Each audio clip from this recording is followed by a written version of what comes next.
Welcome to CareerBuzz, Canada's unique radio conversation that empowers lives, enriches careers, and energizes organizations.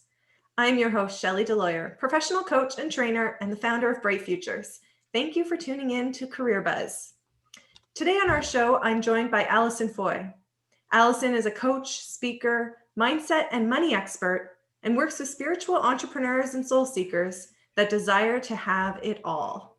Alison uses her unique ability of intuition, along with her professional training, to find and release money blocks, as well as blocks preventing individuals from being their best selves. I am thrilled to have you joining me today. Alison, welcome to CareerBuzz. Thank you, Shellie. I'm so excited to be here. Thanks for having me. Oh, you're so welcome. I'm excited to have you here too. This is going to be a really fun, energizing, empowering conversation. So I can't wait to share your wisdom and your light and everything of who you are with our audience. I love that I get to share more of you. Oh, thank you so much. I'm so excited too. Always good chats when we get together. Absolutely. So I'd like to start just by having you share a little bit more of your story and your journey that has brought you to where you are now. Yeah, for sure. So where do I begin? I would say for most of my life, I was a very, very anxious child. And I thought that it was just, there was something wrong with me. I thought it was kind of weird. But the reality was I was just very intuitive and I had no idea. So I would be very sensitive to the things and people around me. So it took me a while to get comfortable with who I was. And when I look back at, my elementary years, I would say definitely went through all the awkward phases. But as I started to approach close to my preteen years, something happened in my life that, looking back now, completely changed it. And so when I was 10 years old, my dad was diagnosed with cancer. And as a 10-year-old, I really had no idea what that meant. I was like, well, I'm sure it's going to be fine. Like I didn't have all the details, but I didn't really have anyone around me that had a family member or a friend with cancer at that time. It wasn't as well known as it is now. And so I remember that I just didn't know how to deal with that. For most of my life, watching my dad mostly deal with things was very much you just pretend you're fine. You don't talk about it and you move on. And so that's what I did. And everything was good. He started getting better. I went on with my life. And, when it was the time for me to enter high school, I was so excited because we had just moved and I was kind of getting a fresh start, right? Nobody knew anything about me. Everyone was good. Could focus on the boys, all that kind of stuff. But life doesn't always happen the way that you hope it would. And it was 3 years later when my dad was diagnosed with cancer again, and it had become terminal. So I was basically entering high school with, no previously existing friends or a small amount because I was going to a new school and I had moved to a new neighborhood. And so nobody knew really anything about me. Mm-hmm. So I just tried to keep it that way. So I didn't tell anybody. I didn't tell anybody that basically all of that summer my dad had been in the hospital and my grandparents had moved in with us and I was really struggling. I just pretended like it wasn't happening. And that didn't really work out for me, but I think a lot of people, that's just their only coping mechanism is to shove it down and just keep going, keep moving on, right? So yeah, it was probably about 6 months before I told anybody, before I told any teachers, and people started finding out what was going on just through connections. And the reality was I wasn't ready to really admit that to myself. So I stopped going to school. I would hang out with my family during the day mostly, and I would still do things that were required of me. But then I would, go out with my friends and look for things to help me forget what was going on in my life. And this kind of kept up for at least a couple years until after my dad passed away. And I was 16 at the time when I kind of had a rock bottom moment when I realized that I was not really participating with life at all. I was just trying to not deal with what was my reality. Mhm. And so my grades were struggling, my relationships were struggling. Nothing was good, and I had to make a change. So I think it was about a year after my dad passed away. So I would have been in grade 11. And I started reaching out for help, and I started to get the ball rolling again because I recognized that I did want to graduate high school. I did want to try to finish with the friends that I had. And I was able to do all of that, which was really exciting. After that, I had no idea what I wanted to do because my dad's death kind of highlighted a lot of spiritual things for me. I recognized that I was intuitive, not just a ball of anxiety all the time, and wanted to learn more about that, wanted to learn more about holistic health. My dad had some holistic treatments towards the end of his life. And so I didn't really know what I wanted to do, but I knew that I was interested in this more holistic health idea. So after high school, I took some time off, and then I did about a year and a half program learning about holistic health and psychotherapy. So that was really cool. Very interesting. Not the typical after high school path. But it was good for me. I was actually required to do 30 hours of psychotherapy during the program because the whole premise was if you're working with people, you should know what your own stuff is. Wow. So yeah, I remember showing up to the um, first meeting, I guess, and being like, I don't know what we're gonna talk about for 30 hours. I'm good. So yeah, anyways, it basically, it was a deep dive into all of my own stuff. And it was then that I realized how important the mind and the body was. So I went on to pursue education in psychology. I specialized in neurolinguistic programming and other therapies. And now I work as a coach. I still do self-esteem research, which is really, really cool. And I use my intuition with my work. I kind of bring it all together so I'm able to get to really the roots and the unconscious blocks, the things that we're not aware of when it comes to our own well-being and our businesses, right?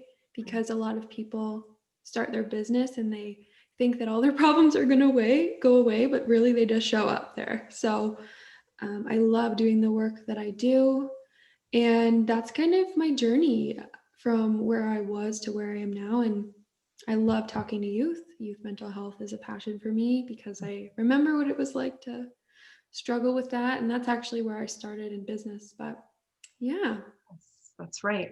Okay. So, I mean, that is quite a journey. So thank you Yes. for sharing all of that. There is, You're welcome. there's definitely so much pain Mm-hmm.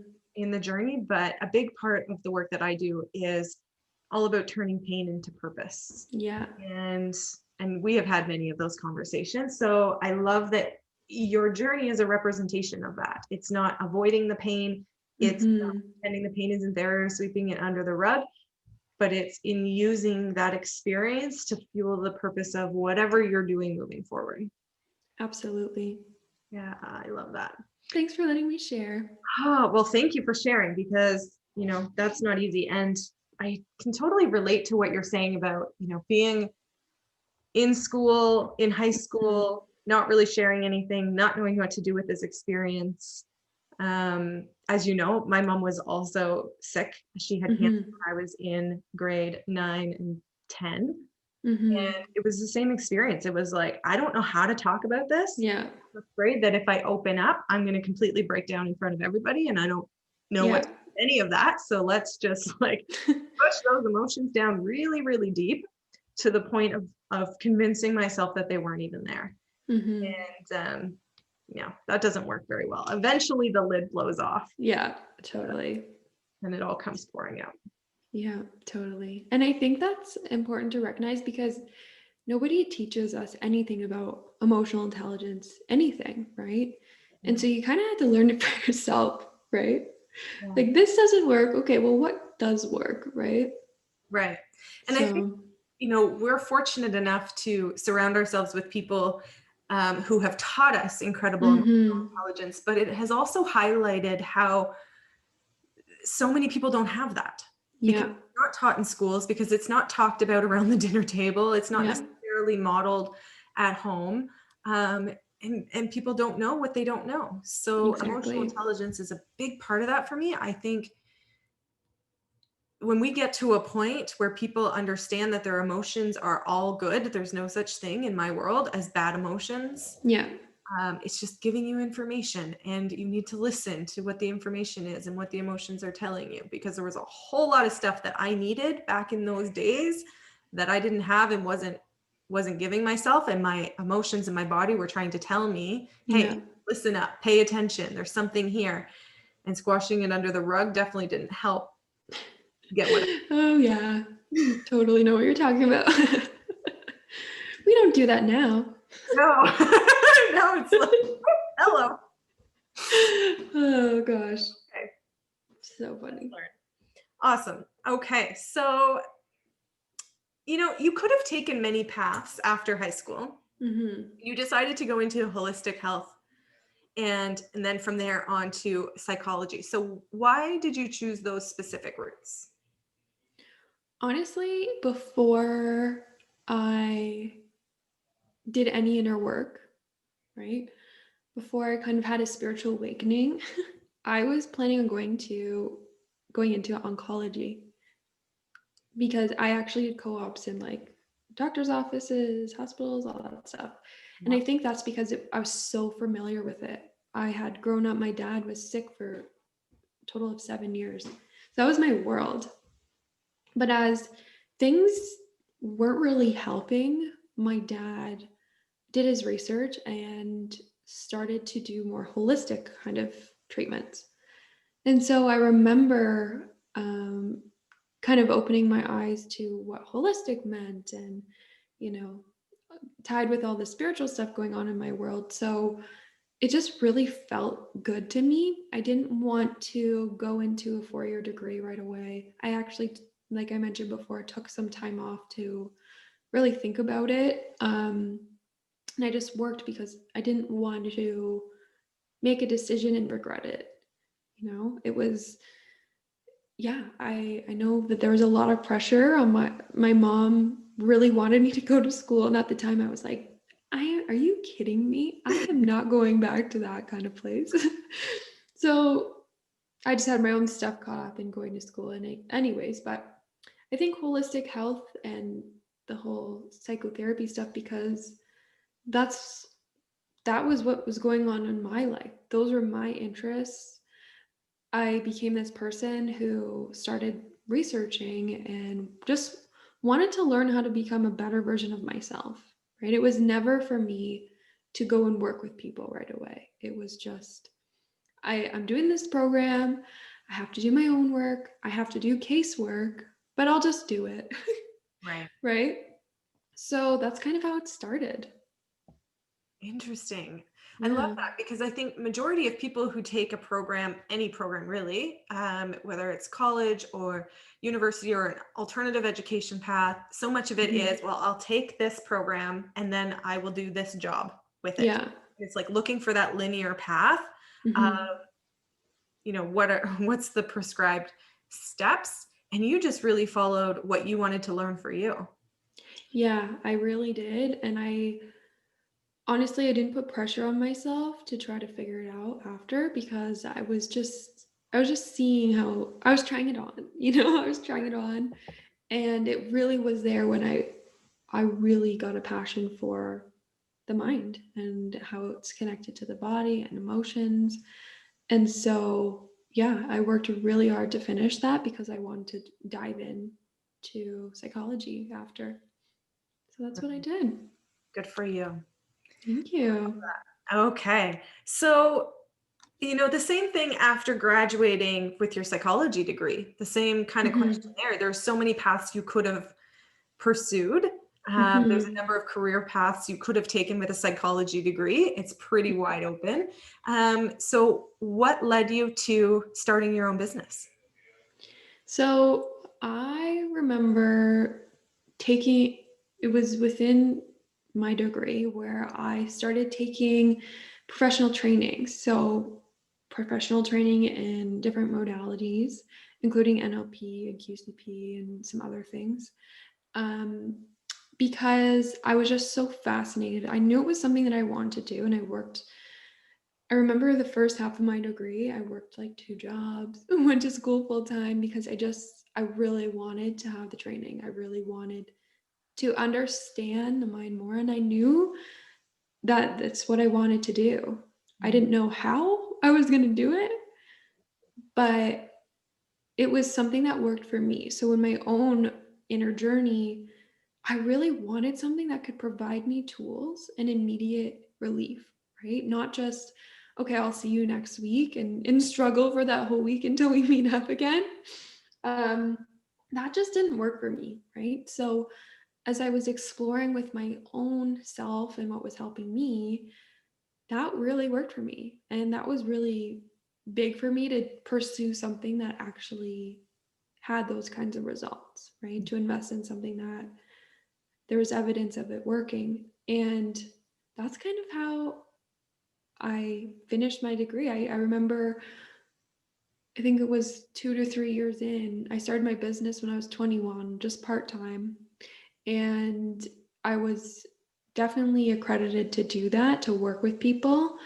It's just another path that I took, like within my degree, doing trainings and topic trainings and stuff. So I remember saying to myself, once I finish my degree, that I'll be transitioned to full-time work for myself. Yep. There was a lot of hiccups with that, including a strike at my school throwing me off a year, and then COVID right when I was supposed to transition. So yeah, and I think I definitely had my moments of doubt, right? There's so many paths that we can take, especially with that kind of degree. And I love researching on self-esteem. So that was hard for me to really ask myself, what do I want to do versus what do I think other people might accept more, right? Right. So I Hmm. was very, very close to going to get my master's and doing research and all this kind of stuff, but I wasn't lit up by it. It was something that I liked and something that I integrate now, but I didn't want it to be my whole world. So yeah. That's such an important point because when I was making career and education for from decisions for myself in the past, Mm-hmm. I definitely followed the looking outside, looking at other people for answers path. Like, what's going to be the right choice? What's going to, Yeah. make sure that I'm quote unquote successful? What do other people think I should do? And trusting them Mm-hmm. more than I trusted myself, but also getting angry or frustrated Yeah. when they were telling me not to do what I wanted to do. And I felt like I had to listen to other people. Mm-hmm. There's so much in that to now being in this position of like, I know my own answers, Yeah. inside for answers and outside Yeah. for information, outside for data, outside for, you know, gathering what's going to help me, but then inside for the actual decision. And that's my Totally. yeah, not that necessarily works best for everyone, but I think, the more I Mm-hmm. talk to you, the more I realize it's part of the journey of learning to trust yourself and learning to tap into your own intuition that then allows you to be in that place of knowing what's right for you instead of other people's perspectives of what's right for you. Yeah, for sure. And to be honest, at the end of my degree, because I was approaching everything I did so I could get into a school, right? So I could keep going on that path. And there were things that were thrown at me that didn't make any sense just to try to make it harder. So it just became so hard. And I just kept thinking, but this is what you're supposed to do. This is, this is what it's supposed to be like. And then someone pointed out to me that what you actually are meant to be doing is effortless, Mm. right? It's fun. And for me, it was like, oh Mm. my God, this is not it. This is not it for me. But it was so scary to choose, the road less traveled basically versus what everyone else was doing, especially because I'm so young. So, I mean, I think it's paid off, but I'm still very new, and it's crazy to me to think back because it's been about 6 years since I've started working with people, right? Wow. And that was just because of the casework that I did in my original diploma. Yeah. And so it's been 6 years of developing these interpersonal skills and utilizing different tools and modalities, and a lot of, unpaid work. But now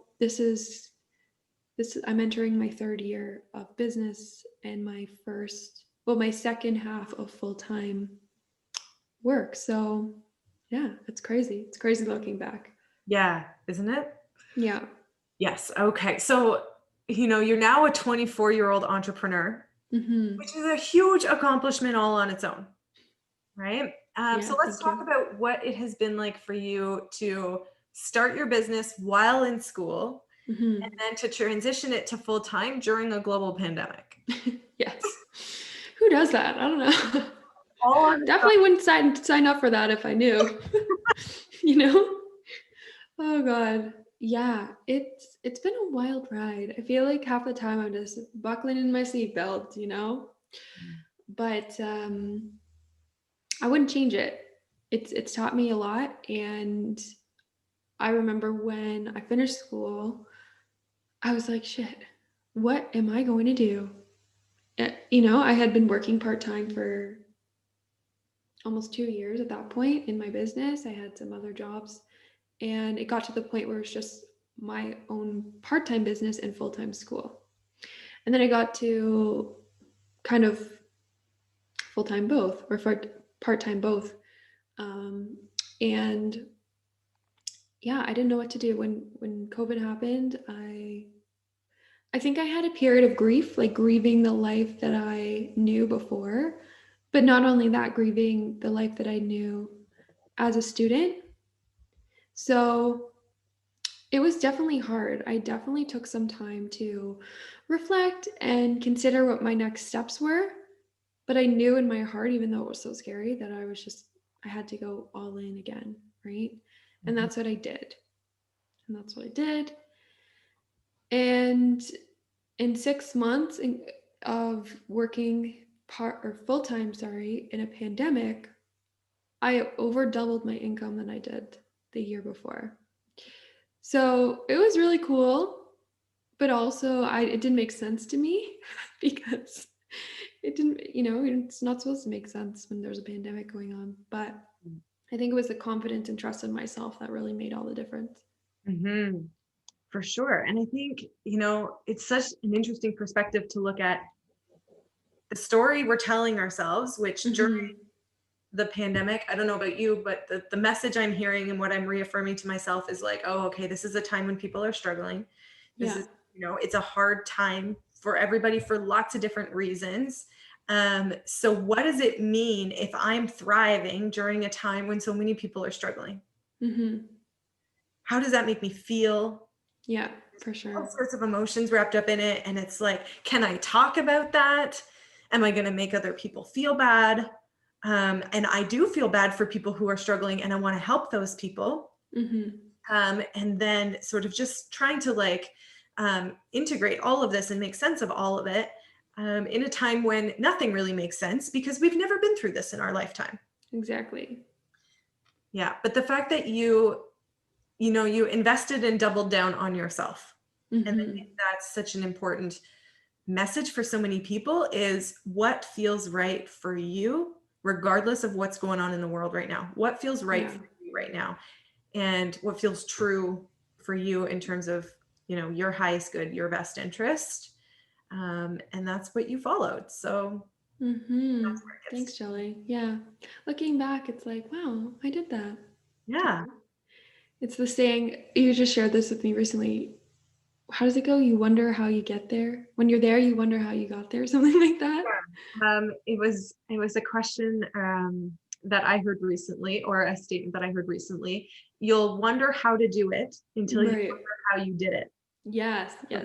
Asking, how do I do this? How am I going to make this work? How am I going to find the way? How is it all going to come together? And you will keep wondering how until you're wondering how you actually did it. Mm-hmm. And So what powerful. I've learned so much of, and you and I have had amazing conversations around this as well. We're usually pretty much always on the same page. That how is not the right question. Yeah. How is trying to control the process. Asking how is trying to know all of the steps, exactly how it's going to work out from now until forever, to make sure that I'm comfortable, to make sure that I feel good in order to take the first step and in order to take action. For me, it was a big control freak mechanism because I Same. Yeah. Like to be in control. Give me all the control, please. Exactly. I think it's a product of, our experiences. Yes. Being in experiences where we couldn't control things. Yeah, for sure. Left me wanting to hold on to control very, very tightly. But it also is just a whole new level of trusting myself, trusting the process, trusting that as long as I'm doing what is good for me, what feels right for me, and I'm, for my highest good and the highest good of those around me, that it's going to work out. Getting out of the how is a deal. Yes, totally. Totally is. So good. Okay. So in your business, what are people specifically coming to you for typically? Yeah, so typically a lot of my clients right now come to me when they have money blocks, right? When they're not making the income that they really want to make and they're doing all the things and they don't know what they're doing wrong. And a lot of this has to do with self-esteem, right?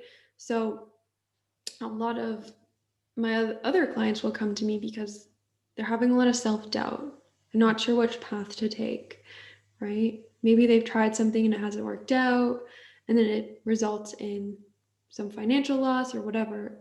So I love to work with, I say spiritual entrepreneurs, but it's people who are aware of themselves and how their emotions and their mindset impact everything in their lives, right?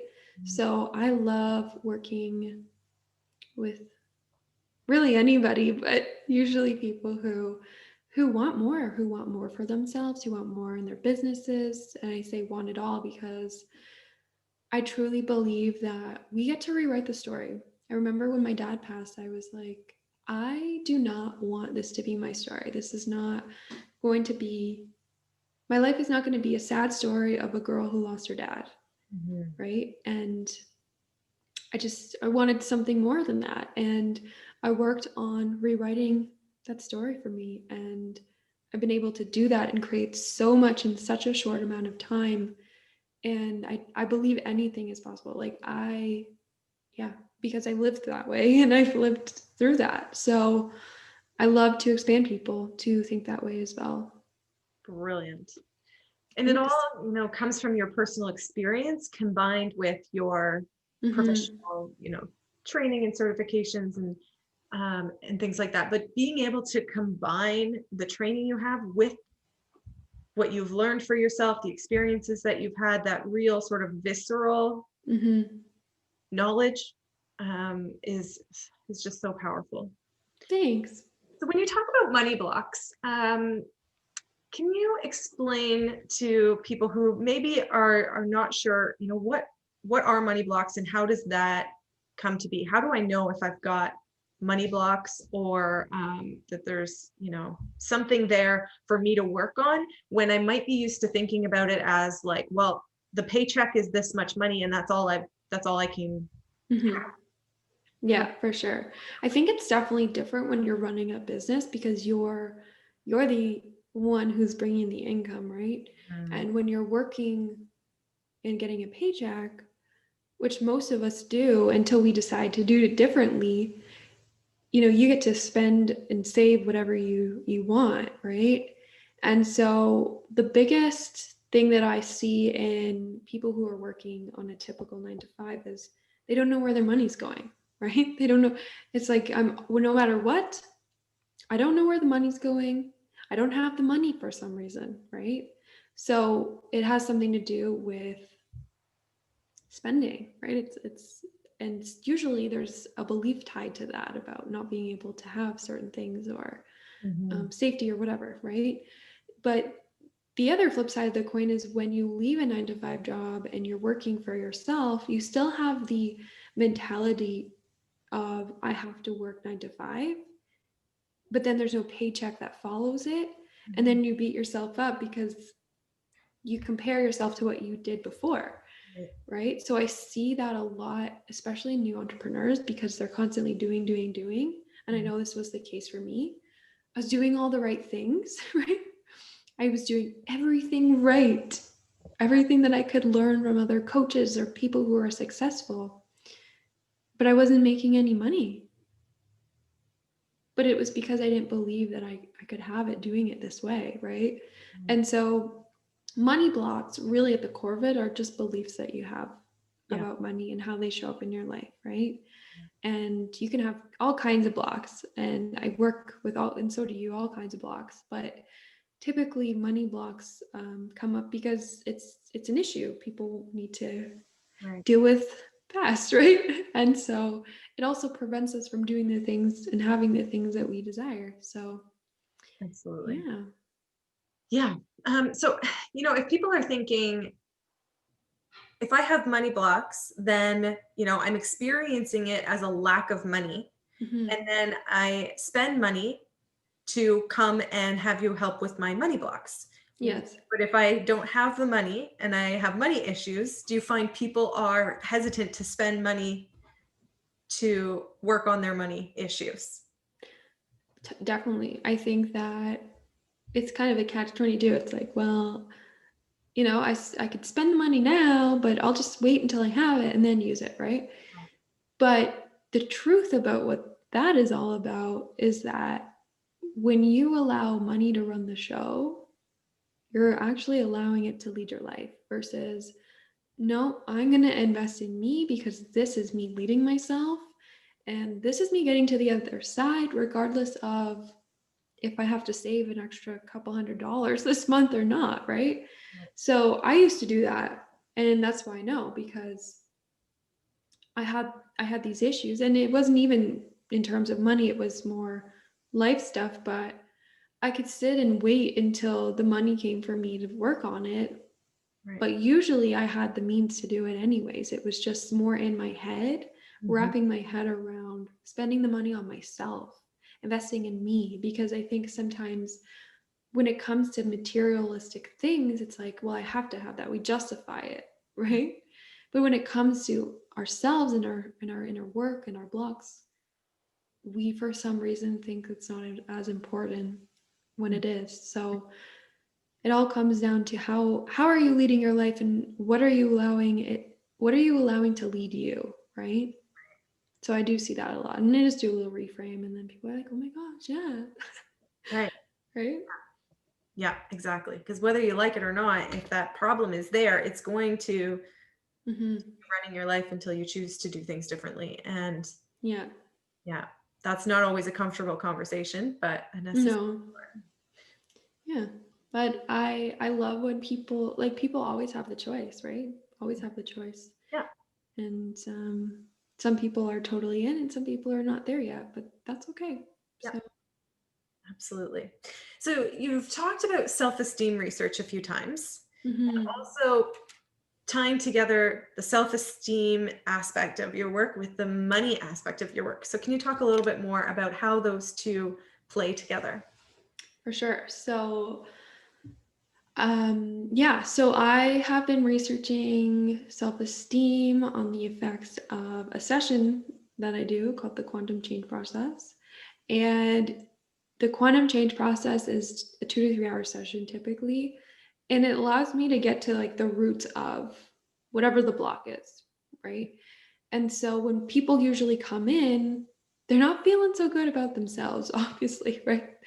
But after a short amount of time, we do a follow-up questionnaire, and the results that I've had so far, it's not published yet because I'm still evaluating, but are very profound, because the problems that we think we have are usually not the problems that's running, underneath, as we know.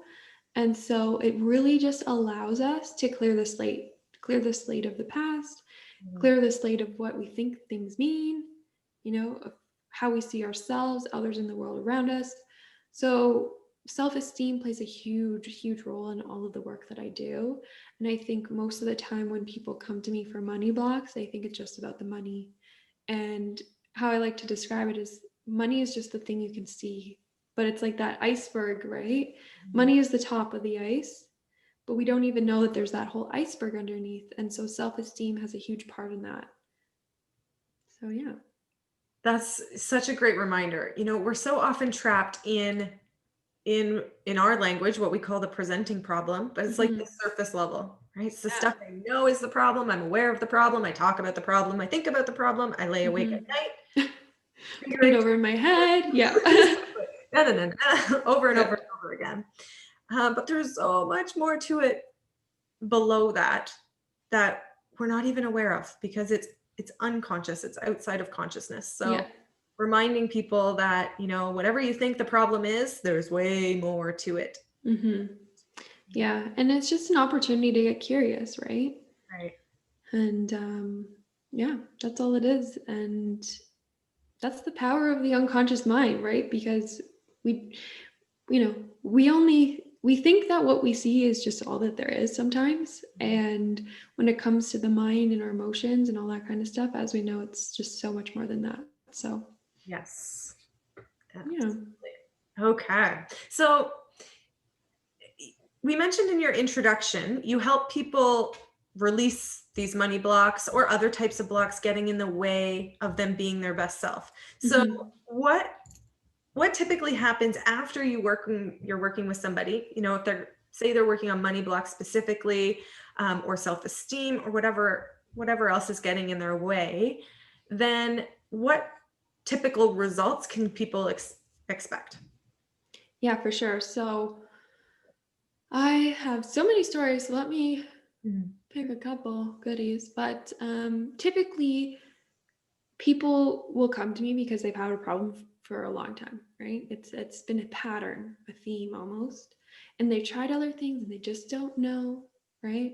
Yeah. They've hired all the people, but it's just all that superficial stuff. And I've had people very similar to me, like double their income after a session, or problems that they thought they had just disappear, or relationships that were strained just crazily for some reason happen to transform. So there's so many things that we can expect after a session, as you know, and I think it's totally unique to the person. But typically right after the session or a few days after, there's a lot of clarity.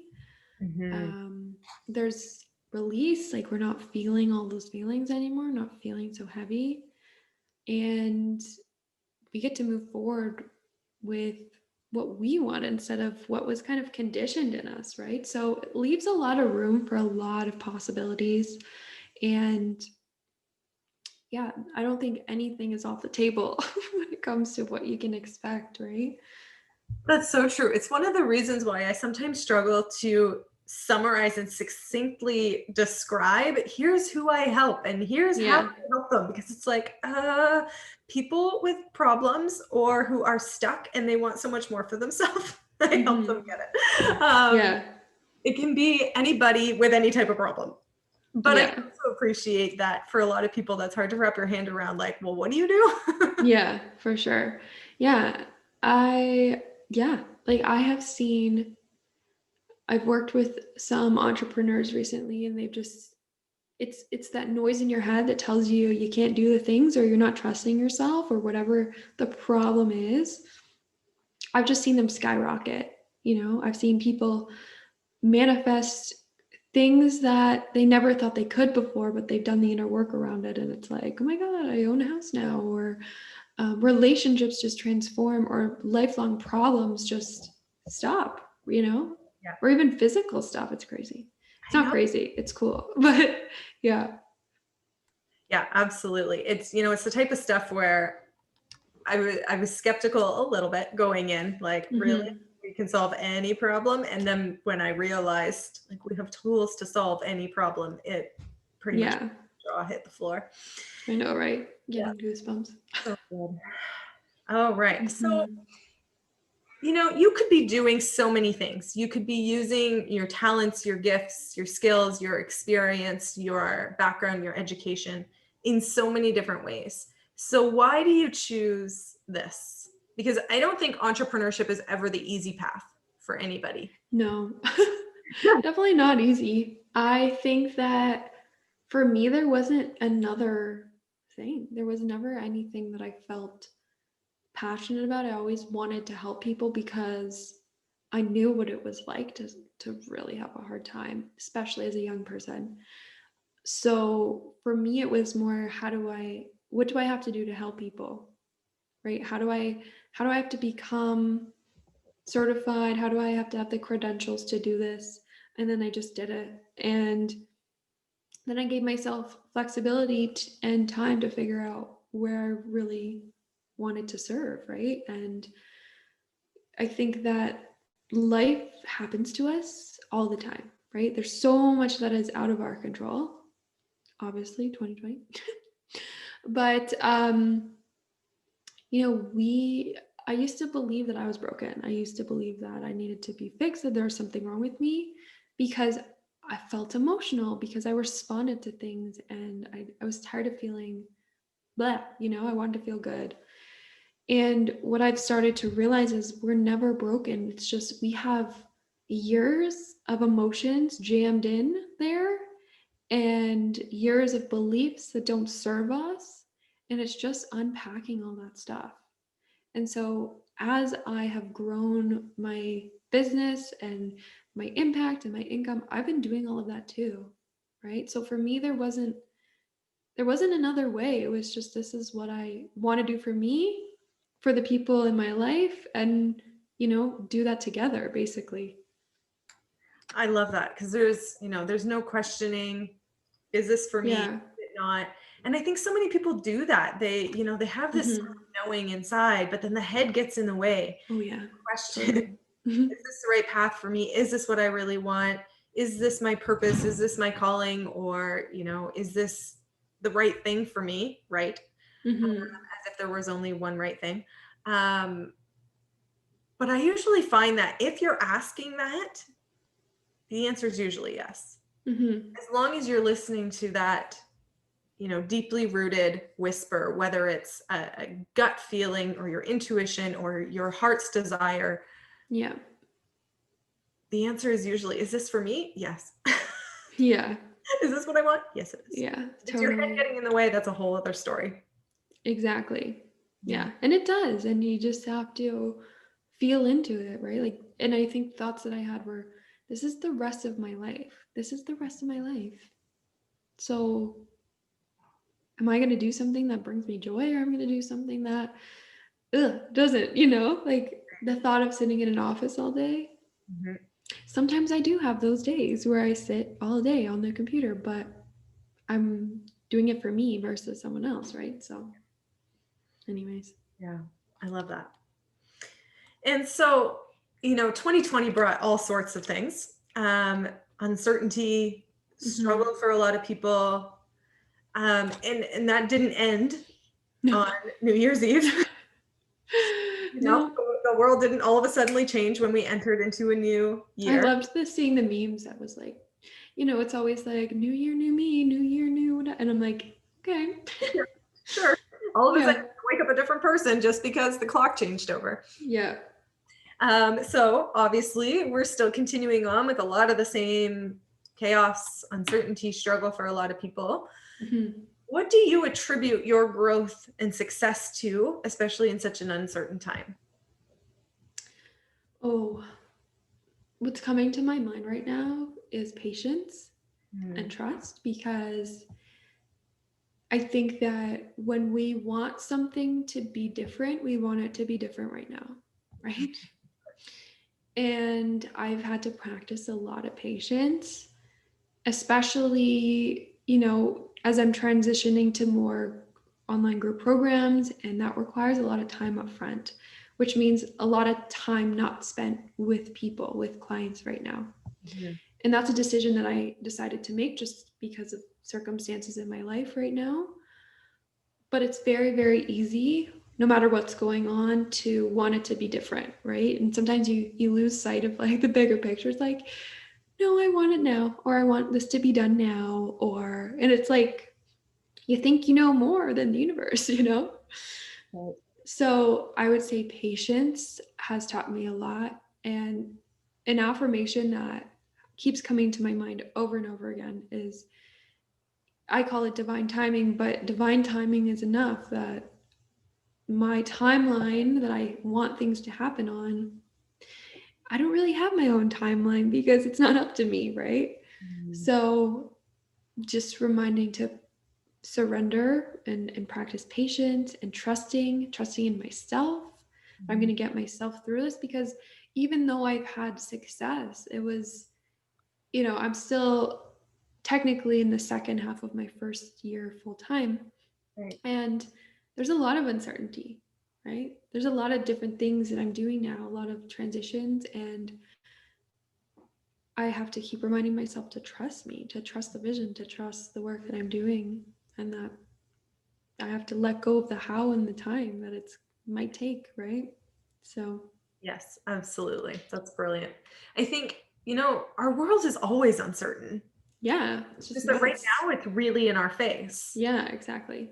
And we see it everywhere and people are talking about it everywhere. We're hearing it everywhere. So uncertainty, chaos, those are, common words right now. But when we think about it, if you're normally Hmm. self-employed, your world is uncertain. If you're Yes. normally an employee, your world still is uncertain. Like you Yeah. could lose that at any point. Yeah. Regardless of your reality, we live in a constantly changing and evolving, very uncertain world. Yeah.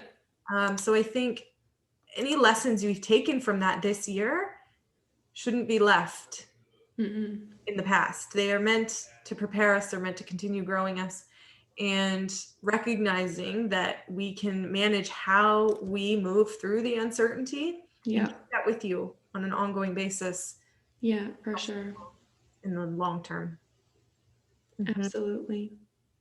So then, what do you believe are some of the most important lessons learned from your whole journey this far? Everything from being a youth or a kid who lost her father, who went through that struggle of his illness, Hmm. who, lost yourself for a little bit afterwards, Yeah. then getting yourself back on track, really pursuing what's important to you, learning about things that are what you want to be doing more of, starting your business, growing your business, all those things. Yeah. Oh boy. So many things. So many things. How did But you? yeah, how do I choose? But I would say throughout all of it, um, it's funny because I want to say trusting myself. But there were definitely moments where I didn't trust myself, and I didn't trust anyone else around me, and I didn't trust life. It was just, right? And it goes into that whole needing to control thing. Mhm.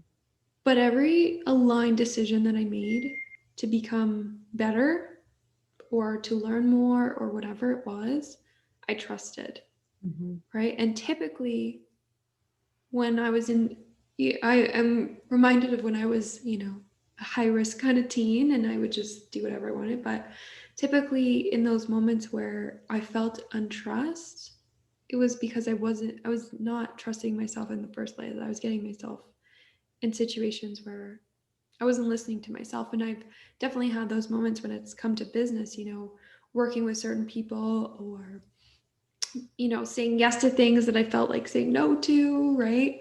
And that's how you learn, but definitely trusting throughout it all, because I was the one who decided to do things differently. I was the one who showed up. I was the one who asked for help. I was the one that led me here, and I just had to trust the whole way. So it's a big, big theme in my life and will continue to be. But also I see in all my clients, funny enough, but Wow. right. It's so funny how that happens. Yeah. Often mirror our own lessons, our own struggles. Yeah. Because when you can't trust yourself, you struggle with who you are, right? And all plays into self-esteem. So yeah, it's crazy. It's crazy all the connections, really. Sure. And what advice would you give people now who might be struggling in their either career or business, or even just personally, whether it's self-esteem or just having a hard time coping with everything going on in the world right now? What do you want people to know? Ooh, I would say what's coming up for me right now is listen to yourself, listen to your body, and avoid looking to what others are doing. Avoid comparison. Yeah. Comparing. I don't know what I was going to say. One of the two, just both came out. But avoid comparing yourselves and where you're at with other people, because I know it's something that comes up a lot for me because I am really young. I am doing things differently than a lot of people my age. And there's some amazing things that come with that, but there's also, I have those moments where I'm like, oh, that would be nice, not to worry about have to do, this or that or whatever. But I think in moments when we are struggling, our first inclination is to dismiss what we're going through, is other people are doing this, other people are doing that, or maybe you have to be, or we should ourselves, or whatever it is. And the reality is that whatever we're feeling gets to be okay. Whatever we are going through, if we're at a crossroads, if we're at a, going through a challenge or a struggle, the only way through it is to actually feel it and to give yourself permission to be where you're at without wondering about where everyone else is at, because it's not about them anyways, right? So Exactly. That's brilliant. Thank you for sharing that. All right. So just as we wrap up, if people want to continue following you, contact you, or learn more, how can they do so? For sure. So you can find me. I usually hang out in my Facebook group. It's Worthy and Wealthy. It's so exciting. You can find that on my website. My website is www.alisonfoy.com. Or hang out on Instagram, and you can find a link to join my Facebook group there as well at Alison Foy. And you can find me on the Wisdom, Worth, and Wealth podcast. So exciting. Amazing. So yeah, I'd love to connect with you. That's amazing. Thank you, Alison. Thank you so much for joining me. It's been wonderful having you here. Thanks so much for having me, Shellie. Amazing. You've been listening to CareerBuzz, Canada's unique radio conversation that empowers lives, enriches careers, and energizes organizations. On CIUT 89.5 FM, I'm your host, Shellie DeLawyer, founder of Bright Futures Solutions, and you can find out more about me online at brightfutures.solutions. Thank you to my guest, Alison Foy. And for more information, you can reach out to her at alisonfoy.com. You'll also be able to find the link to her social media profiles and website in the show notes that will be posted on the Bright Futures Solutions blog. A recording of this show is available from CIUT.FM, and you can catch CareerBuzz every Wednesday at 11 a.m. on CIUT 89.5. I am Shellie DeLawyer. Thank you for listening to CareerBuzz.